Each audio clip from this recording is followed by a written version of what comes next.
Yeah, it's no secret that I love painting orcs. They were the very first models that I put brush to, and they ended up being my gateway into this hobby. So it is borderline criminal behavior that I'm yet to sit down and actually offer you a legit painting guide for various different styles on painting your green skins. Well, all of that changes today with this ultimate guide to painting nope, I'm gonna do that again because that sounded very macho man. Yeah, ultimate in the big time. Cup of coffee for the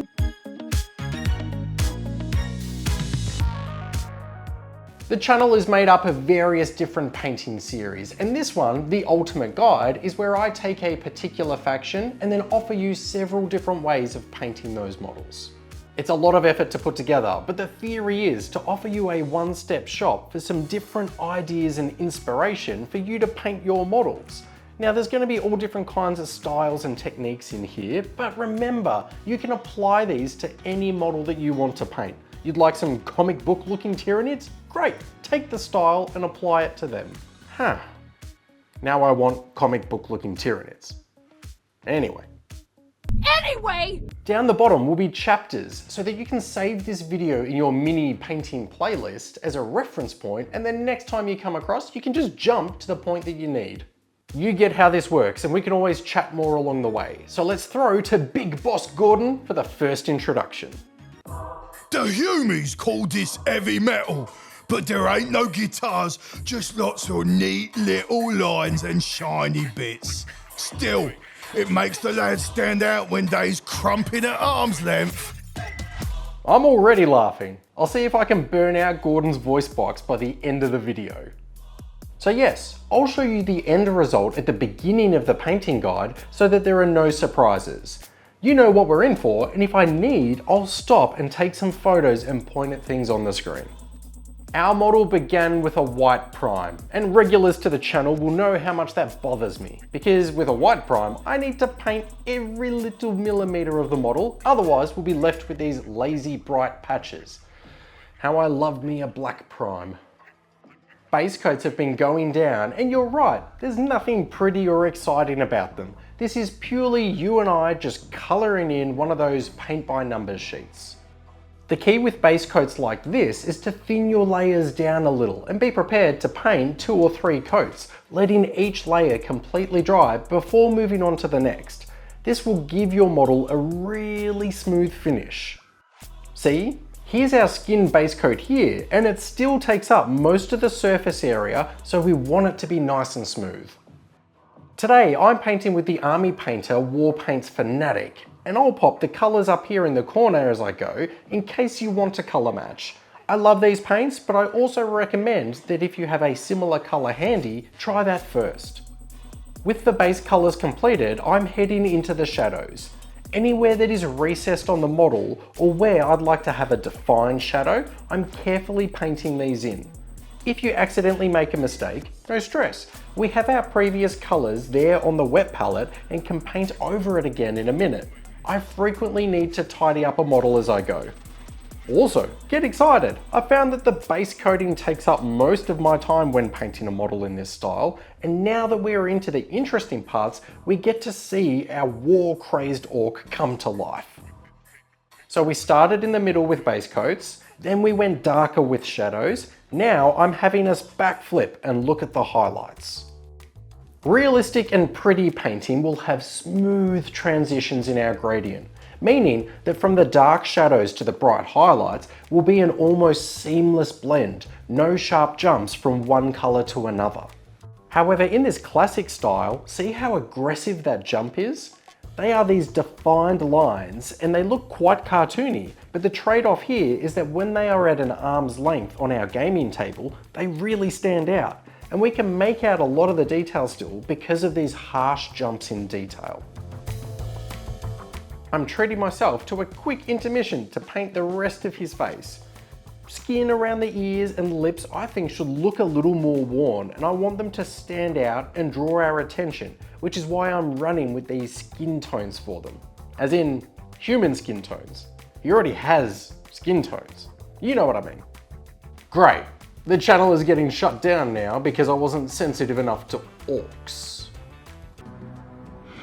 Well, I'm sorry to hear that. When I approach another area that is using the exact same technique, just in another colour, like here with the cloth, I'll look to move through those areas a little quicker, otherwise you'll be sitting here with me all day. And I've got plans later. The metallic areas of the model do work a little differently though.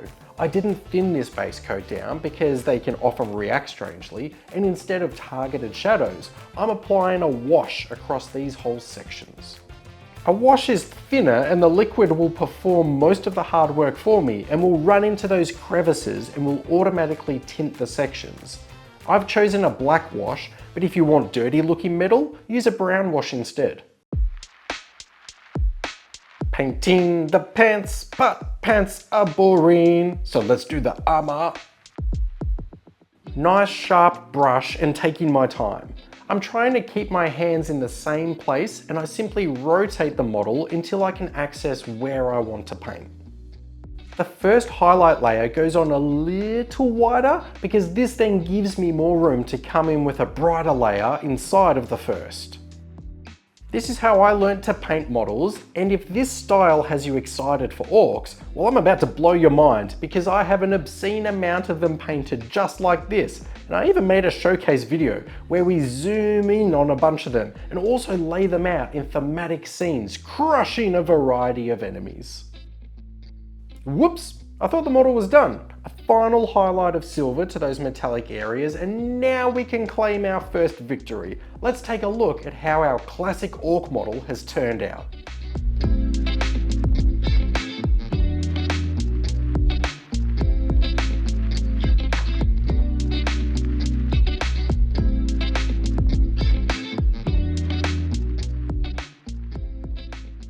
Gordon, what's next? This is the style for the proper scary boys. Dark armour, bloody choppers, like you's been fighting for weeks and never washed. Not the orcs wash anyway. I think I will call this Grimmed Orc style. Yeah, the boss will love that. Fun fact, Grimdark is the pet name that many of my lovers gave to me. Aha, a black prime. Now we are talking. Behold as I cut corners from the beginning and know that there is a big smile on my face. That there is a little piece of plucking foam from a model tray or a blister pack, and I've cut a little piece off and I'm going to start using it to sponge on a dark brown colour. The sponging gives me a stippled uneven effect when I apply the colours. So rather than covering an area, I'll be leaving some of the previous colour still showing. Hence the black prime, as it will now be my recessed shadow. Alright, hold up. Here's a perfect opportunity to cut to the finished model and talk a little about what is happening. There's our black prime showing through as shadows. There is some of this brown that we are currently sponging showing through. See how each time I come lighter with a colour, I'm leaving some of the previous colour showing? The brown all along those edges now looks like dirt, grime and damage. Now he must be feeling shy or something because those arms are tucked in fairly close, which makes it really difficult to get in there with a sponge. To combat this, I switch out to a brush and stipple the paint up and down in this jabbing motion. It's slower, but the trade-off is that now I can be more accurate. A strategy I employ to avoid making mistakes whilst I'm painting is to paint the deepest areas of the model first and then work my way higher. The skin, for example, is the lowest. He has clothes and armor panels over the top, and if I painted his helmet nice and pretty and was then trying to reach in to do his face, I'd likely bump my brush and need to fix each of those spots. When I paint in this style on my Space Marines, I use the sponge for almost all of the model because those big armor panels are easy to navigate and apply paint to. Here though, with the detail of the various muscles, joints and fingers, I'll stay with the accuracy of the brush. Painting pants is boring. Here though, rather than painting the highlighted areas like we did with the classic Marine, I'll show you another approach you might like. Hash marking the fabric gives them a different look, which is basic, but gives us a sense that this is textured fabric and not smooth like our robe and pants were last time around. One aspect of sponging that I really like is to create our battle-hardened weaponry. Instead of being pristine metals, this thing is caked with dirt, blood, and rust. Why would he sit down and wash his axe? Every impact with ceramite is its own mini trophy, and a spurt of claret is art to this guy. By sponging the metal along the edges, it looks like the most recent impact points in this battle have chipped away the weathering and shown the true metal beneath again. Here's that brown wash that I had mentioned. Just put it over the metals, and yes, there will be half a dozen steps to weathering our weapons, but treat yourself to these quick steps, and once you combine them all, we can achieve a realistic and grim look. This will dull down the look quite a bit, so I reintroduced some bright areas with highlights along the edges and scratch marks with a silver. Now I'm ready for those blue armor panels. Sponging at first, but then switching across to a brush when my space narrows down. Now I've been painting models like this for a number of years now. And I still take time at the beginning of each project to roadmap what order I will paint the model. Here we go, working my way lighter with additional blues. And by road mapping, I mean that I'll hold the model in front of me and spend 10 or 15 minutes just thinking about and writing down what order I will paint it. Am I starting with the skin or the armor, and why? I found that this time is never wasted and ends up saving me a whole bunch of time along the way, especially on a larger, more complicated model. It's a great habit to get into. And I still happily try out new ideas. With rust, I have used pigment powders, I've thinned browns and oranges down as a wash, I've played around with specific products like Dirty Down Rust, but today I want to see how these technical rust paints operate. I'm testing out a couple of colours, and I think rust looks best when you have a variety of 2 to 3 colours. Rust in the real world has patches of brighter or darker sections, which makes it look so interesting. Nice. Yeah, they're cool. But I want to finish our model by having him look like he has just absolutely crushed and clawed someone who was foolish enough to get within clamping range. This brush has some flayed bristles, so I can push the glossy blood effect paint around, and you could leave it like this, but I can't help myself, and I think it still needs to be more disgusting. Disgusting! Yoo-hoo glue mixed with the blood paint and quickly dragging that back and forth as it sets quickly. Gross, but let's check him out anyway.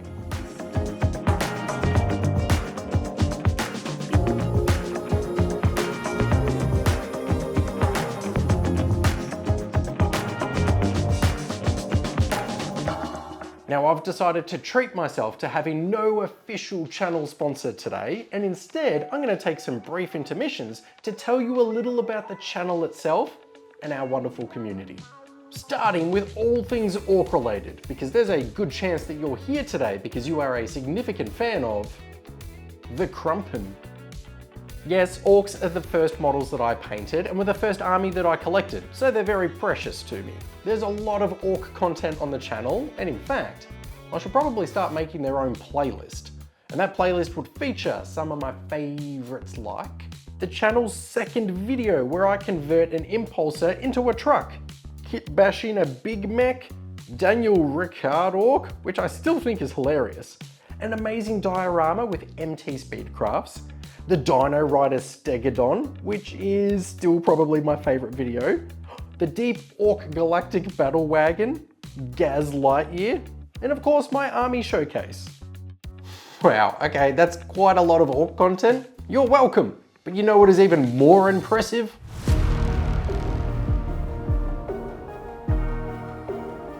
This one's like the boy stepped out a picture book. Bright colours, big lines, all nice and bold. Makes you look like the hero. Or the villain, depending who's asking. Kapow! Crunch! Gadoosh! Nice. I'll use them in post for sure. Comic book Orks! I'm excited, I've been waiting to paint these on the channel for ages. The armor was primed white and then a yellow Avalon Sunset rattle can to save me a little time, but if you don't have one, all good. I'm coming back in now anyway with my base coat yellow and putting some layers down. Justin from Battleforge Gaming is one of my favourite painters, and he was kind enough to sit down with me and my two boys recently and teach us some core principles of painting minis, and a huge takeaway I had from him was the importance of putting down multiple layers of your base coat to get a really smooth finish. For a comic book shell-shaded model, you need to remember that this is going to look basic and trash for 95% of the process. But stick with it and stick with me and watch it come together. I'll be blocking out each of my base colours, and these are the darkest colours that our model will have in the end. But the colours aren't crazy dark like I normally go for. This is on purpose. I find that the cartoon comic book style best goes with brighter colours. So if this is normally my gradient, I'm pushing everything lighter, and this would now be the gradient that I'm aiming for. Here's the finished model so you can see my darkest, my mid, and my lightest colour. So all we are doing at the moment is putting down these colours. There are times that I want to build suspense throughout a video and I don't show the model until the end reveal, but for painting guides like this, I figure it helps you guys as a reference to know what I'm talking about with the end photo. Do you find that helps? Let me know, because I'm still learning all of this business. Excellent, he's looking tidy. Boring, but tidy. I don't want to introduce too many colours, as I pictured that our illustrator or colorist only had a handful that they could work with in our comic book. So these accents and decorations can be black and white. And the fun begins. Now we are performing the highlights. You'll have seen me paint smooth gradient transitions before on models to have them look realistic. This is the opposite. We are aiming for a direct line, a sharp transition from one colour to the next. There will be a science behind exactly where to place them, and I'm not smart enough to tell you what that is. My favourite reference pictures don't simply follow traditional highlighting theory, so I take comfort in putting them wherever I think will look cool on the model. Some are vertical chunks, others are off-canvas shapes and oddities. I favour areas where I think highlights should be on the armour, but the rule of cool must prevail. If I'm working with yellows this bright, then there's a fair chance that I will need a second pass to get a smooth coverage. Anything that would be gunmetal or silver, I'm painting in greys, and if I wanted gold, I would paint with browns and likely end with a more yellowy highlight. He's looking nicer now, but still nothing eye-catching and worth celebrating. That is, until we start our black lining. I look at this as a reverse edge highlight. I'm taking black and a thin brush and working my way around the edges of the armour. I take my time, and this is where it's important to rotate the model rather than rotate my body in awkward positions. Orks are kind enough to already have dings and scratches in their armour that I'm also painting black, but you can create your own if you want some more on there. I've painted Commander Farsight and a Blood Angels Marine in this style as well, and I'm convinced that it works on all different kinds of models, so not just Orks. His faceplate was kept separate so that I could paint this piece and his face so much easier. Imagine trying to reach this brush in for each of those highlights in this panel lining. Meh, no thanks. And to finish our model, those areas I painted black, let's flip the script and panel line them with white. Yeah, that looks cool. I kind of want to try that on a model that is primed black, like just a black and white model. Maybe a grey mid-tone in there somewhere, but that could be really cool. Actually, leave that with me. Here's our comic book orc.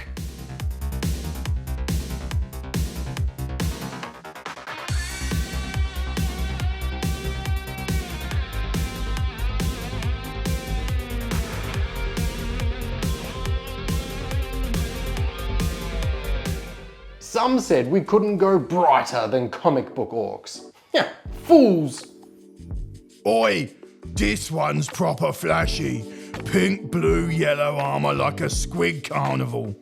When you stomp into battle looking like this, the other lads can't tell if they should laugh or run.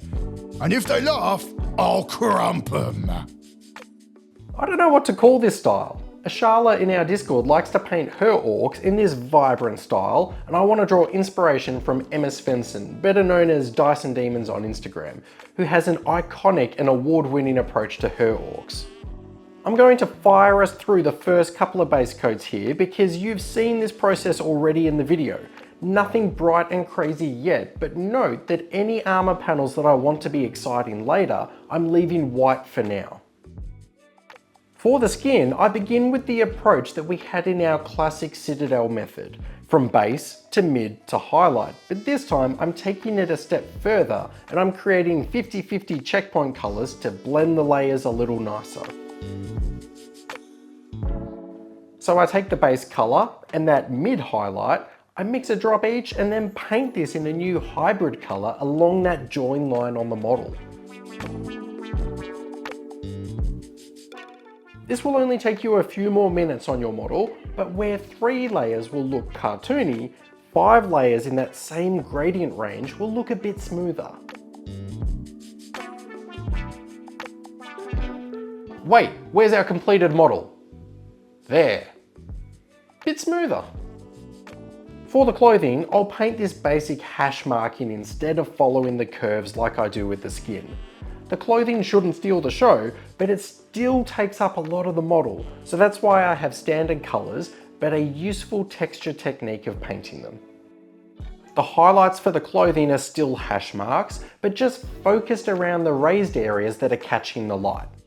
Oh, and you can reverse that and paint shadows in the same method, which is something new for me, and I'll be using that on future models for sure. The metals can have a wash and then some light grey highlights to keep them basic.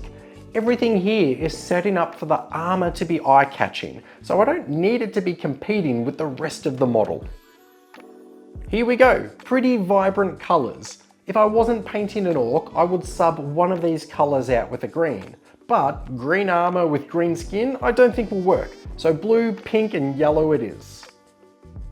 The palette is prepped and I'm into blocking out all of the armor panels. Whether you could handle having an entire army look like this, I think you could agree that it would be a really cool way to paint a single model.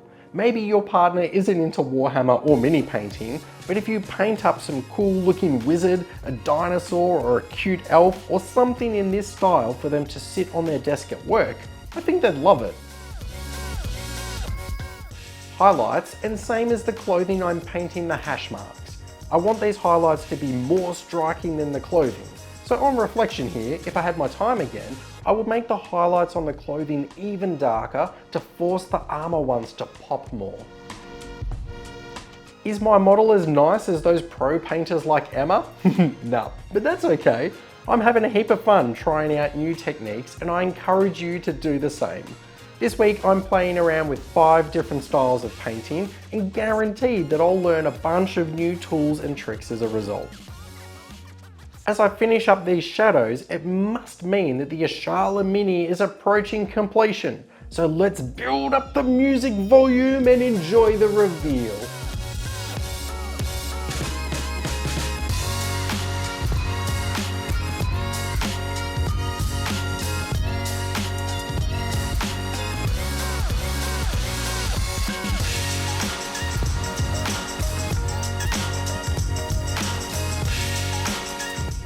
If you are enjoying your mini painting and you're looking for a relaxed hobby hangout, then come check out our channel Discord. There are hundreds of us in there and a Discord is essentially pretty chat rooms. You can post pics of what you are working on at the moment to get some advice from the amazing painters that are in there. You can help out the other hobbyists and even just get a bunch of love and support as you post pics of your finished models. Every month we have friendly painting programs that you can enter where we set different challenges, paint minis for one another, and also win a bunch of prizes. For example, this month the amazing team at Army Painter are giving away 6 different paint sets to Discord members that are taking part in the August Painting Challenge. For those reasons alone, it's an amazing place to come hang out, build your skills, and chat with me. You can entertain me on those long days where I'm editing these videos. Also, if you've been around this channel for a while, you know that I don't hang on to the painted models for very long. So these ones are getting bundled up into the post today and sent out to one of our Discord members as a surprise. That's right, they don't even know these models are coming. To that individual I say, it was lovely to meet you in person and you have a genuine enthusiasm about you. I can't wait to see all the different models you paint over the years to come. Now back to the painting. Someone get Frank Miller on the phone, cause this get a step straight out of Grim City. See what I did there? This scheme is for the Mork believers in the room. Bit more cunning. Simple's paint job, so yous can get to crumping faster. Haha, okay, big shout out to Gordon for voicing our orc today. I think it destroyed his voice box, but I'd personally argue that it was worth it. Our fifth and final painting style for today, and in these painting guides, I aim to offer a speed painting option for those of you in the hobby that want some paint on your models to increase the immersion, but you don't have the resource of time that others do, or painting just isn't a skill you're in a position to master. Normally, it's speed paints that I break out, but let's mix it up with some dry brushing. A black prime, and I kicked off with a grey. I dipped my fat brush in and then wiped away most of the paint so that when I brush downwards on the model, only small amounts are catching on those raised areas. I repeat the process with a white and I'm targeting the raised areas of the model, and this is acting as my highlight. You should be able to see, but when my brush makes contact with the model, it's on the downward motion. So I'm connecting on the way down, lifting my brush on the way up, and connecting on the way down again. By painting and moving in this motion, I'm leaving all of the black paint in those recessed areas, and the white is just catching on that leading edge as a highlight. I want to introduce one colour. Green is an obvious choice for orcs, but what about instead we go with red? Red would allow us to paint some decorations and add some gore. A speed paint and a blood technical paint, and we can have some fun here. A standard brush for my speed paint and painting one thick layer, and then I jump across to this flayed brush and I stipple and stab that blood onto the weapons. This is simple, proper simple. In fact, let's paint one more decoration on him. This is my favourite approach to painting board game minis. Your new Kickstarter game arrives and it has 50 plus models inside the box, and you just want to quickly take them from grey plastic to something a little more eye-catching for your friends? Do this.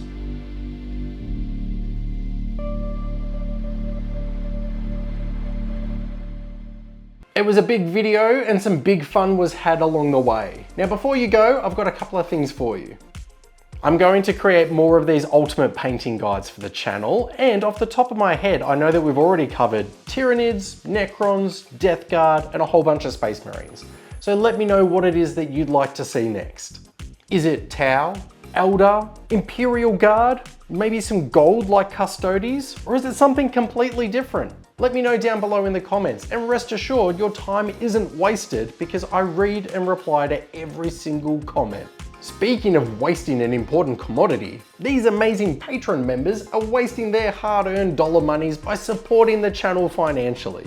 For as little as $1 a month, you can come be a part of it, and I'd love to have you on board. The money goes towards me buying coffee and staying up late editing these videos. And if you do become a part of it, I'm gonna have to think of what to do with this graphic card because we're running out of room. Give me some ideas.